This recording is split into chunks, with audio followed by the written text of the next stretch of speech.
Hello, and welcome to our second panel of the Disability and LGBTQIA plus Community Day at Intersectionality Awareness Week. This panel is focused on joy and resistance, celebrating a disabled queer culture and activism. So we've got a couple of fantastic speakers with us, Emma Prach and Kim Oliver, who are both going to talk a bit about themselves and their experience and what they do in that domain, but I'll have them introduce themselves in a moment. I should also describe myself. I'm Katie Hudson. I'm co-chair of Parapride, the charity behind Intersectionality Awareness Week. And I am a Caucasian woman with blonde hair, glasses, and I'm wearing a gray shirt today. I might hand the mic over to Emma Proch to describe herself as well, or themselves, excuse me. And also, if you can just describe your appearance as well as tell us a bit about your background, that would be great.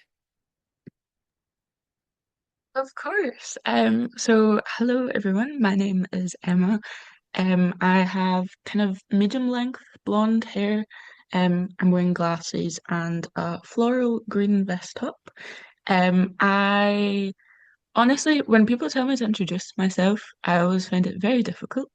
But I would describe myself as a Scottish creative and campaigner. I've done a variety of different things kind of over the years. Um, but I've got a particular interest in intersectionality through all of the work I do. I tend to do a lot of work through the creative arts. I myself have lived experience with disabilities, and I'm also queer. So I was really excited to be part of this week, and share kind of my experiences as well as being a young person too, which I think is very important and not often included in conversations like this. Great, thank you. And may I pass the mic over to Kim, please? Hi everyone, I'm Kim Oliver. I am a black goddess, brown skinned, with black hair tied back in a bun. I'm wearing a black square necked top, I think, with peplum shoulders. I think that's what they call them. Um, and in the background, I've got a bookcase and like a clock and a chair.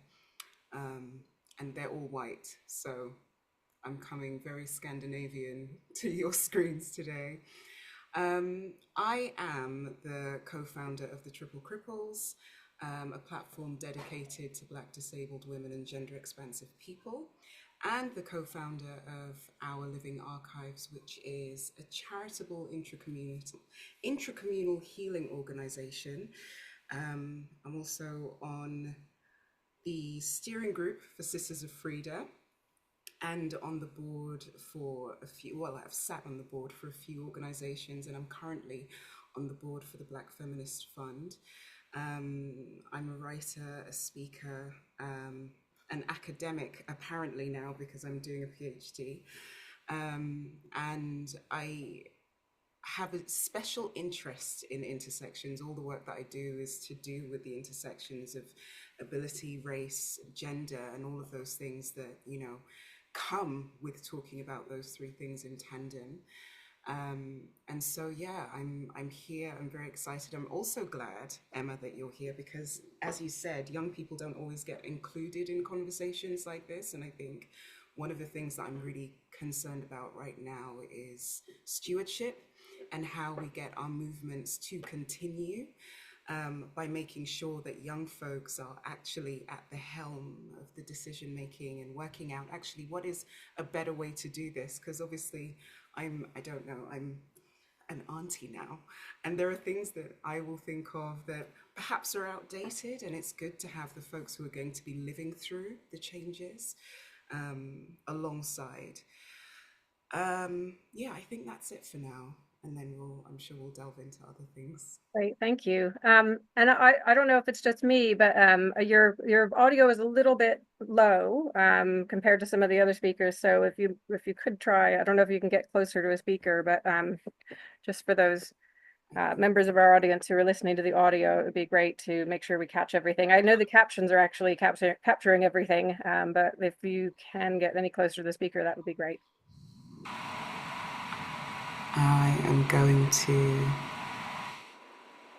remove this, and I've changed the mic. Is that better? Okay, that's much better. Thank you. Okay. Yes. Okay, cool. But we did capture everything you said because we've got captions on, so.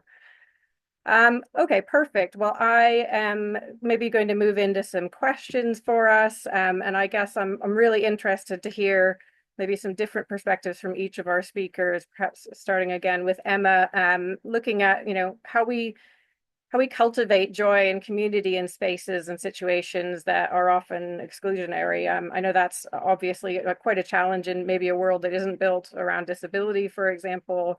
But how can we infuse positivity and belonging in public spaces or environments or situations that may not be particularly geared up for us naturally? And how can allies support us in doing that? The onus isn't just on us, but really keen to hear your perspectives on each of those things. Maybe I'll start with Emma. Yeah, amazing. I think this is such a wonderful question to begin with. I think for me, the first thing that comes to mind is true inclusion is about how people respond when you kind of like tell them something isn't working. And I think that is the kind of key thing for me.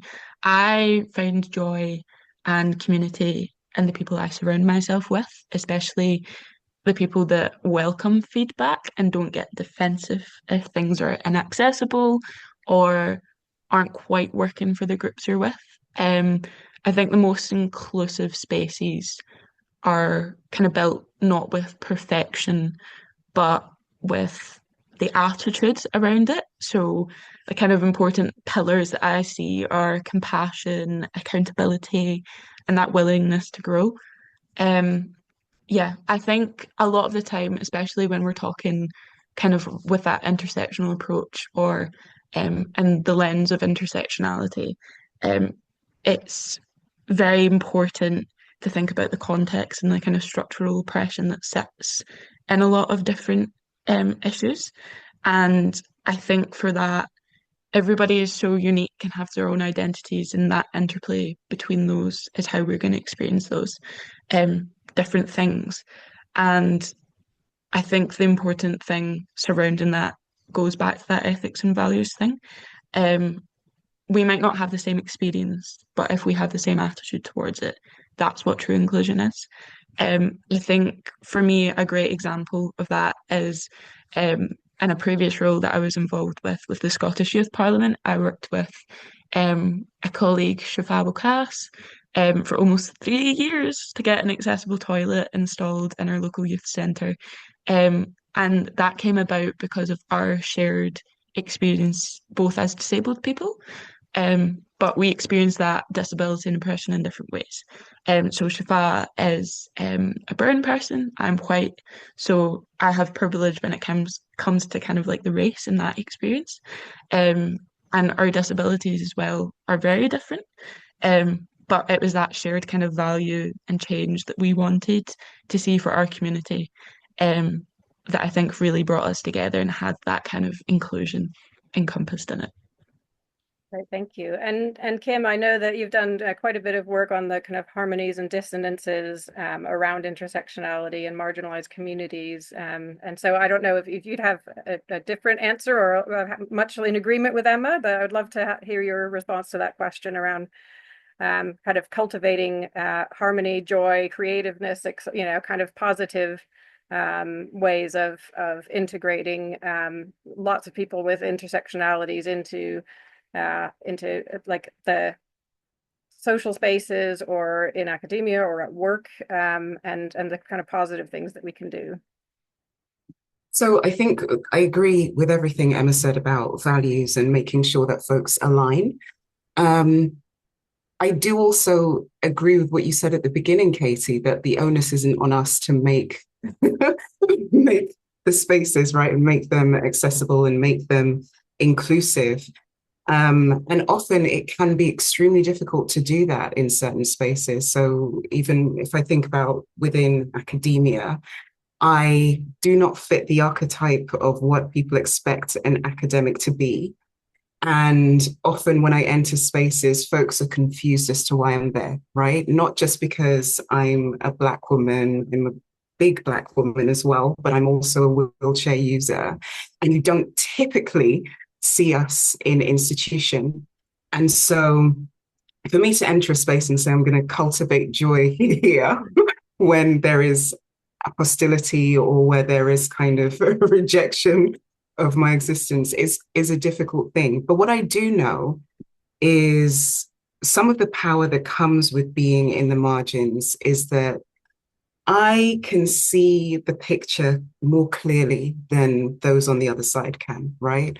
So they're looking at me through the lens of institution, through the lens of colonialism, through the lens of racism and all of those things, and who's allowed to know. Whereas because, there's, and I can't remember who gave the quote, and forgive me for this, but this idea that the oppressed knows the oppressor more intimately than the oppressor knows themselves. I'm able to enter the room and be myself in a way that challenges other people to explore themselves, right? If you enter a space that you're not supposed to be in and you refuse to be made small, and it's too bad. I can't change the size of my wheelchair anyway, and I can't suddenly become 5 foot. So I am what I am when I enter a space, right? And I am who I am. If you refuse to become small, people are then challenged with their own restrictions, right? The things that they place on themselves to make themselves conform to institution, to conform to expectations. And so I find by just being in spaces and just being there and just being me and not kind of conforming or contorting myself or sanitizing what I say, right? Restricting myself from being able to call things out. I know that I'm, for the most part, in a safe, I'm safe to do so because, as I say often, I have nothing to lose. The expectations that might be expected from, so they're not expecting them from me, right? So I can go in and say the most unhinged things and people will be, well, oh yeah, the disabled woman said, oh, but they're all, and so I get to kind of be all of these ways. And that allows people to kind of see, oh, there's a different breadth to humanity that I perhaps haven't accessed because I've been so busy trying to conform here. And what exists beyond me being this way. So I guess that's one thing when you enter in hostile environments is making sure to remember what your core reason for being there is.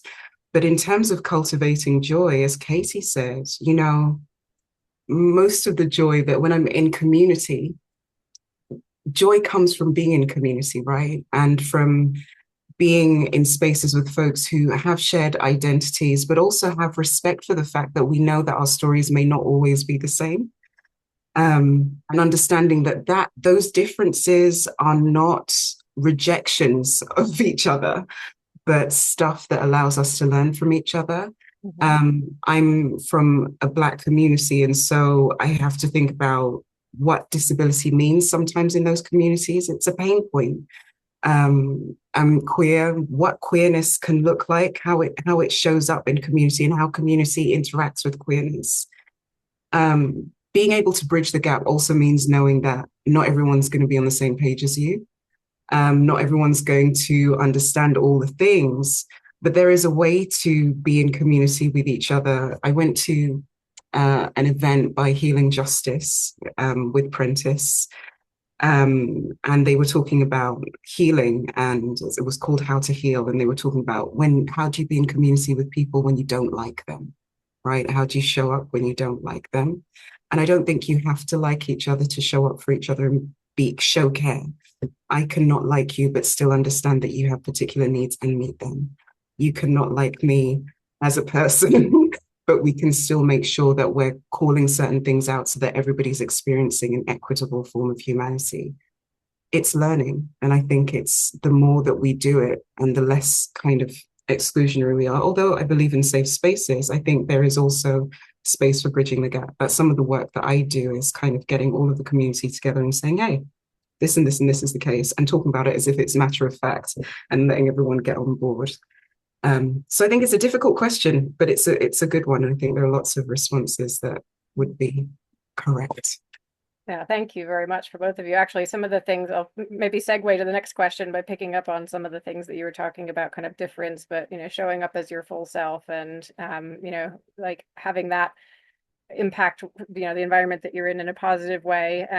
And I guess I would like to move on maybe a slightly different direction of the role that art and performance or music or other areas of culture kind of play in your day-to-day life, and how maybe your intersectionality is expressed in those domains. So I might start with Emma on that one again.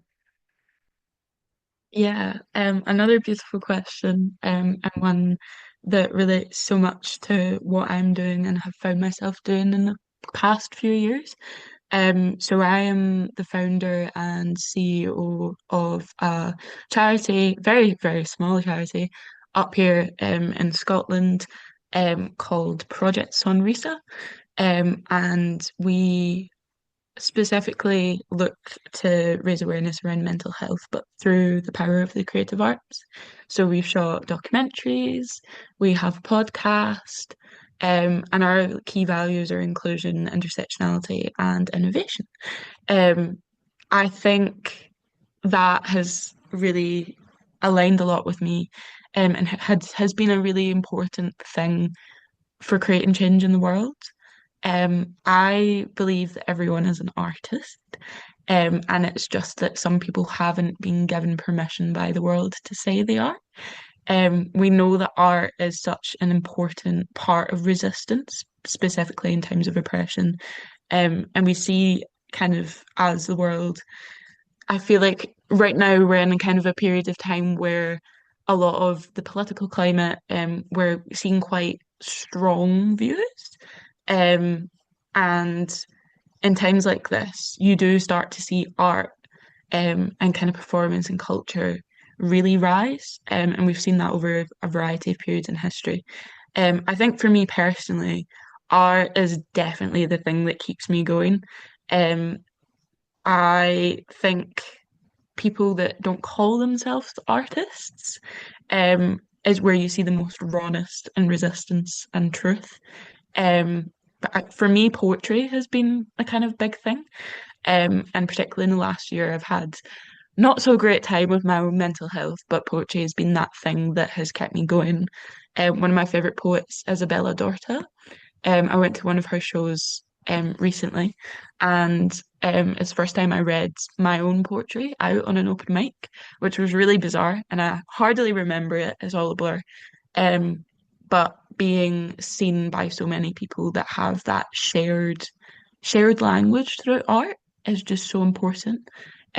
And art is limitless in the sense that we can convey so many messages and stories through it. Um, Another great example that is probably a bit more well known, is the singer and songwriter Noah Khan, who does a lot of music that's themed around mental health. And his music reaches so many different audiences right across the world. And I think that's the beautiful thing about music and art is that it's innately kind of accessible, which I think is really beautiful. And there's a way to adapt that, and make that kind of language, as I said, that universal language that goes across borders, goes across like the differences that different people have, and really, yeah, tells a story, I think.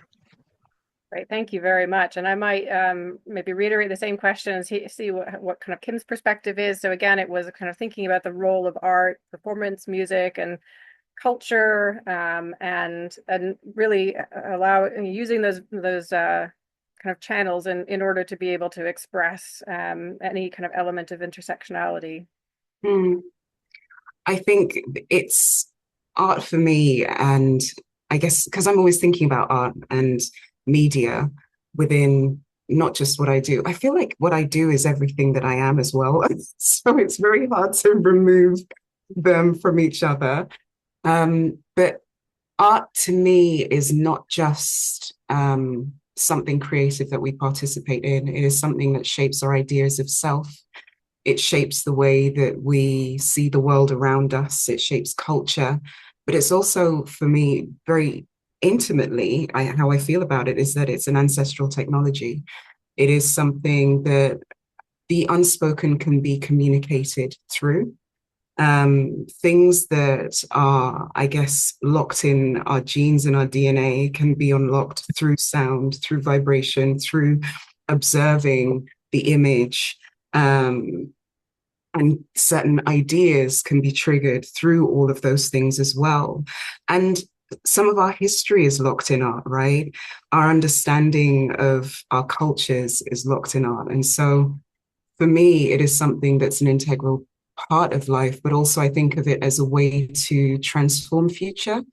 Um, we've moved into a place in history where there is a devaluation of art. And I think that's very purposeful because art is beyond expression. It's also imagination, right? And it is feeling, and it is the things that allow us to be able to envision, to innovate.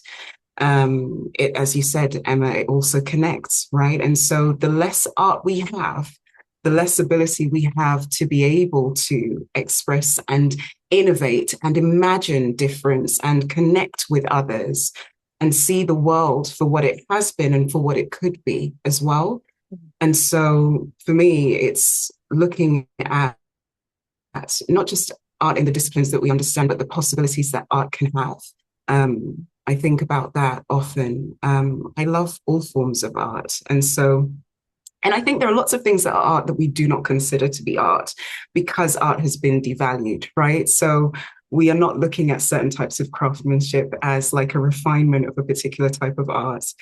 I was watching I was watching something and I saw some sculpture of an entire building. It was built hundreds and hundreds of years ago. And I was like, the amount and it was a community that built it. I can't remember where in England it is because I'm really bad with names, but it's like this church and even the outside has been sculpted. And apparently it's the community that did it. And the inside is sculpted, everything is sculpted. And I'd never seen anything like it. And I was like, so how do you learn to do that? In order for a whole community to participate in that, that must mean everybody's been being creative together and teaching each other these skills and adding to what this picture could look like, right? And this cohesiveness could only have come from something like art. And so, yeah, for me, it's much broader and deeper, and it's essential. I think we need art. We need artists. We need folks who don't know that they're artists to be creative. I think it's essential that we are creative as human beings. That's what some of our existence on this planet, that's what it's for. It's being creative in all sorts of ways. And I think even some of this conversation is that being able to be creative in the ways that we see things and see each other and find solutions. And it allows us to see the world in a much more detailed and caring and empathetic way, I think. But yeah, those are generally my feelings. Very gushy, but it's true. No, that's absolutely great. I really love both of your answers and the kind of level of depth of how just selfness is integrated into so many different aspects of culture and also how communities come together and communicate with each other and do amazing things together that they couldn't do individually. So I love everything that everyone said. I might move on to our final question though, and maybe move on to the subject of activism, because I know both of you, including your introductions, are kind of quite involved in activism around a number of different topics. And I'm interested particularly in how disabled queer activism has influenced broader social movements, perhaps from your point of view. And yeah, I might start with Emma on that question if possible. Yes. Again, a lovely question. I've found that the questions that you've asked us have been of such value, which is really refreshing because I think sometimes you don't get questions that really prompt in-depth discussions. But to answer your question, I think disabled queer resistance is where I have learned to lead with care, but also act with urgency, and kind of move at a pace of trust. To kind of an organization and a queer activist that I look up to, and a lot of the way that they campaign and have done what they've done. There's an organization in Scotland, and I think they work more widely across the UK, called the Luna Project. And they're led by young people. They're phenomenal. And I would definitely recommend taking a look at what they do. And also a queer activist, Taj, who I met through the Queer Student Awards. They have inspired the way that I've shown up for justice and access and joy as well.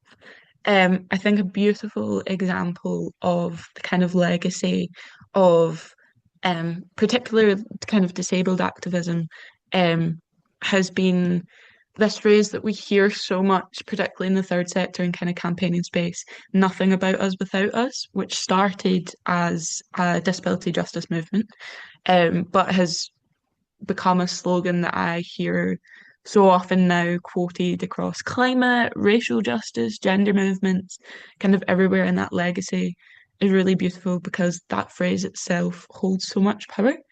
Um, I think one of the things that this question really prompted for me was access, particularly, I think takes a back seat a lot of the time, particularly in the third sector.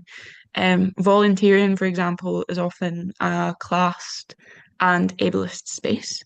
And I very rarely, if not ever, have heard the kind of financial and physical accessibility talked about together, which I think is a conversation that a lot of organisations aren't ready to hear and talk about. However, moving on to a positive note, I think there are some really good models out there that organisations can mirror and follow. The Scottish Queer International Film Festival, which I am very proud to be the chair of, kind of recently in the last, I think it's about 7 months now, but they've existed for quite a while. They embed accessibility into absolutely everything. And it's not an afterthought, it's a foundation in what we do. And it's a beautiful example that relates directly to your question of that kind of intersection between queer people and disabled people. Accessibility as well in the film space leads so much back to the question we discussed before with art. Um, but yeah, I would definitely urge people to take a look at Squiff um, and the work that they do to really embed accessibility like from the forefront.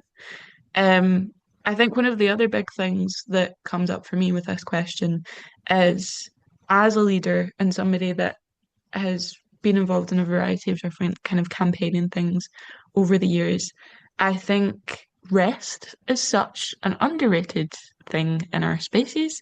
And that should be something that is planned into meetings. There's literally no reason to have a 4 hour long meeting without a break in it. And it's something that not only helps in the accessibility space, but just general well-being, and benefits everybody. I think for me, and this is the final thing that I like leaving with people, is I often ask myself, will the task disintegrate if I don't do it now? And a lot of the time in the activism spaces, there's this kind of like rush to keep going and keep producing and keep doing. Um, and sometimes we don't slow down. So it's about taking time and reflecting, as well as with your community, being able to reflect on your own personal achievements and also others. And have both of those happening at the same time and be proud of the community and the people that show up with you as well. I'm so, so glad to have such amazing people in my life that I have campaigned with over the years through the Scottish Youth Parliament, the Scottish Queer International Film Festival. Um, I'm also sit on the board of Endometriosis UK, and that organisation is full of such passionate people that care so much about creating positive change. Um, so yeah, that is my response to that beautiful question. Fantastic, thank you. And may I move on to Kim? Again, the question was around the role that kind of disabled career activism has in broader social movements and things that you've observed, please. So just to pick up on something that Emma said with regards to rest and time, I think I'm from a polychronic culture. in terms of time, but I grew up in the UK, and there's a very distinct difference between how things run in the places where I'm from and how things run over here.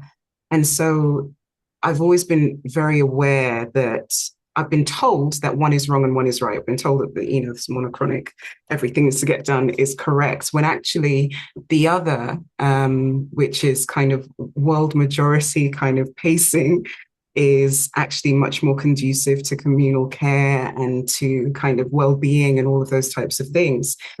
But the thing that challenged my ideas around rest and productivity and worthiness and how those things are interconnected wasn't necessarily just knowing about this other kind of polychronic time and how that runs and things happening as they happen.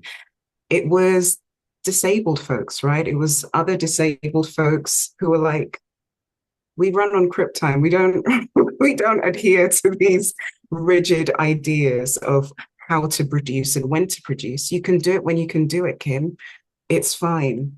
There is an understanding that I can't right now, but someone else is going to be able to. Someone will pick up where I haven't. And me not being able to do something in the moment is not me failing at anything. It's not me not having value. And actually, value shouldn't be associated or intrinsically linked with how much you can produce. That's inherently capitalist but also inherently racist, right? Because capitalism is built on the back of racism. And so it's difficult to think about anything in the world without kind of seeing how all of these things link together, right? Which actually connects to the idea of queer activism and how queer disabled activism and how that has shaped at least my understanding of the world. When I think about activism and disability, it doesn't start with when I joined movements in my lifetime. It starts with the folks in my timeline, in my family line, who were on plantations and who got injured and who kind of waged resistance movements against, the colonial powers and those who had kind of enslaved them, and said, okay, yeah, we're going to do this tonight. And there would be some, because of the conditions of slavery, right? Folks were becoming disabled at rapid rates. But thinking of those who are like, okay, this is what's going on and we need to resist. And these are the ways that we're going to resist. And how those foundations of resistance have inspired schools of thought, have inspired those who've come after them to be like, okay, so we know that this isn't okay, right? We know that we have to be ingenious. We know that we have to utilize our understanding of how the world works to be able to remove ourselves or remove the chains that are binding us, but also to help others to escape the peril that we are facing. And that it's actually, what's important is the foundations we are laying for the future. Our present may not look a certain way, but what's important is that I am doing what needs to be done so that my children's children will not have to face these particular things. So this idea of resistance, of understanding that the systems that have been built upon our backs are erroneous, are not conducive to loving, or they're not conducive to care, they're not conducive to survival, is to me one that predates our modern language surrounding activism. And so then I think about the folks who've been inspired by my ancestors, and I think about the movements that have grown from those movements. And if I think of, in modern times, the people that I actually know who embody what I think are values that have shaped a lot of society, I think, and have been shaped by, but also have shaped society.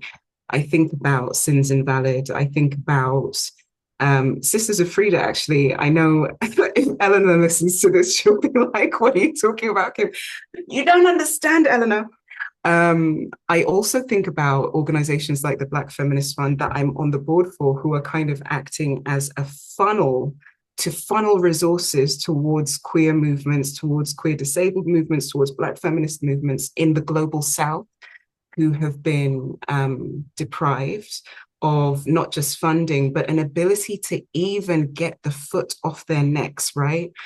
I also I think about healing justice. I think about decolonizing economics.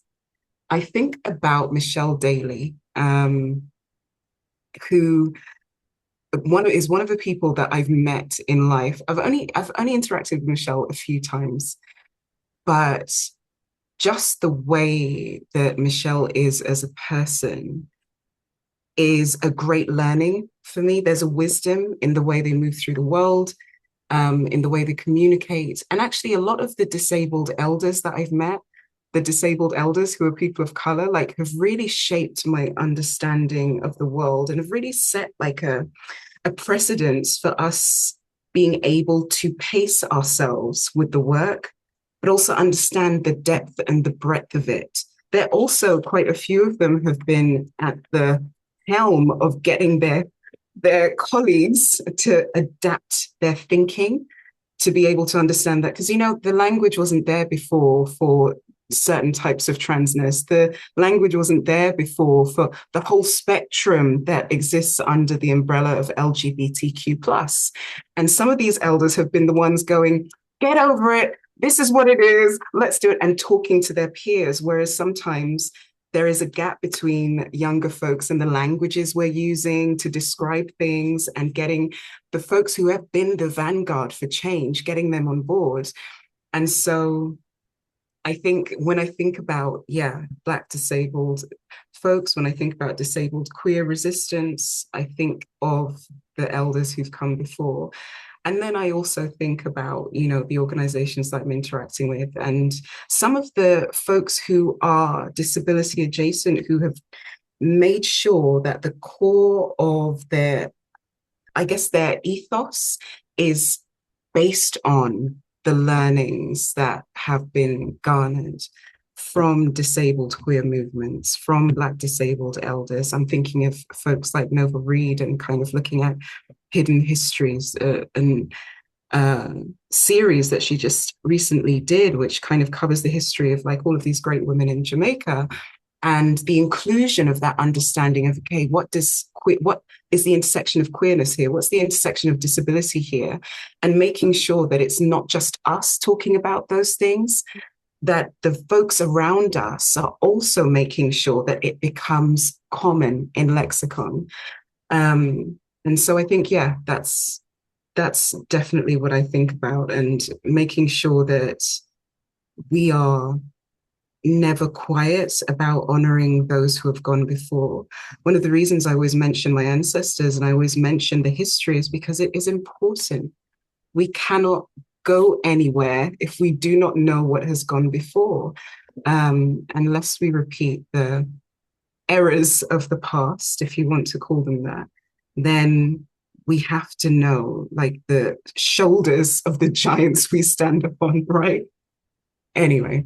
No, absolutely. And actually, I think that is a really great way to sort of wrap up this session, and to come back to the point of Intersectionality Awareness Week generally is to, you know, we're all out there spending our time in our own ways to make sure that we're raising awareness, we're ensuring that there's some community for kind of folks within our various sort of intersectionalities, and how we work also with others across intersectional communities.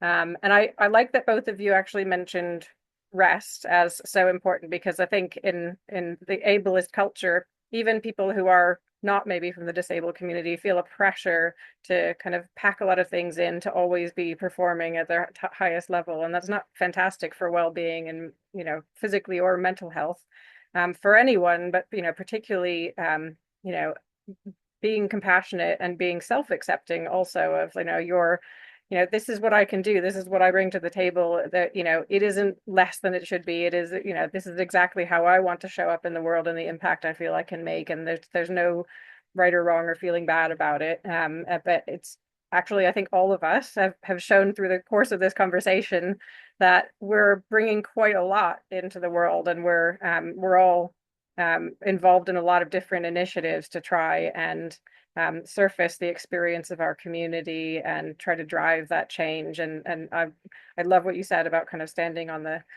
shoulders of ancestors as well, because it's not just us. There's a lot of people that came before us to even enable us to get to the point that we're at now, and we're making a difference now for people that will come in the future from younger generations. So I loved kind of everything I've heard today, and I want to thank Emma Proch and Kim Oliver for your amazing contributions. I feel like my mind has kind of been blown intellectually from this conversation, so thank you so much.